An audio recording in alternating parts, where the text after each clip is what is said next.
জয় তারা, হরে কৃষ্ণ। দুর্গাপুজো তো চলেই এলো।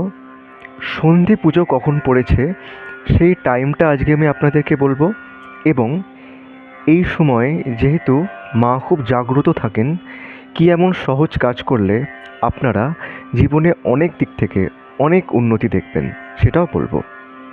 প্রথমেই বলি, সন্ধি পুজো পড়েছে 13ই আশ্বিন 30শে সেপ্টেম্বর মঙ্গলবার বিকেল 5টা 44 থেকে সন্ধি পুজো স্টার্ট হচ্ছে।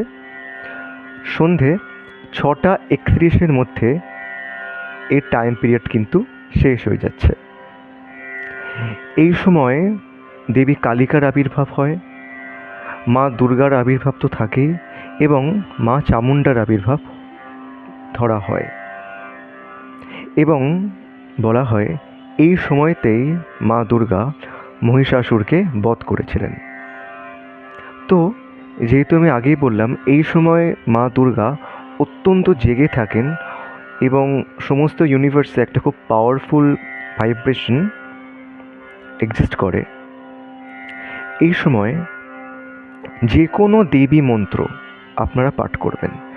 দেবীর যে কোনো স্তব হতে পারে, স্তোত্র হতে পারে, স্তুতি হতে পারে।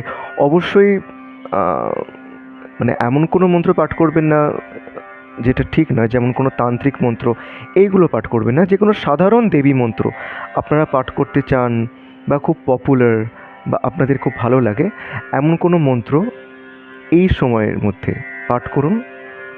যদি বুঝতে না পারেন কোন মন্ত্র পড়বেন, এই মন্ত্র পড়ুন: ওম জয়ন্তী মঙ্গলা কালী ভদ্রকালী কপালিনী দুর্গা শিবা ক্ষমা ধাত্রী স্বাহা স্বধা নমস্তুতে। এই মন্ত্র যত পারবেন পাঠ করবেন। 10 বার, 18 বার, 28 বার, 51 বার, 108 বার, 1008 বার, যতবার পারবেন।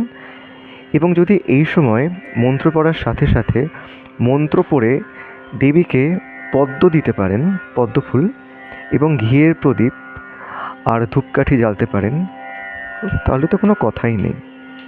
তো এই সহজ কাজটি করুন এবং বিভিন্ন দিক থেকে জীবনে শুদ্ধতা আর উন্নতি দেখতে থাকুন।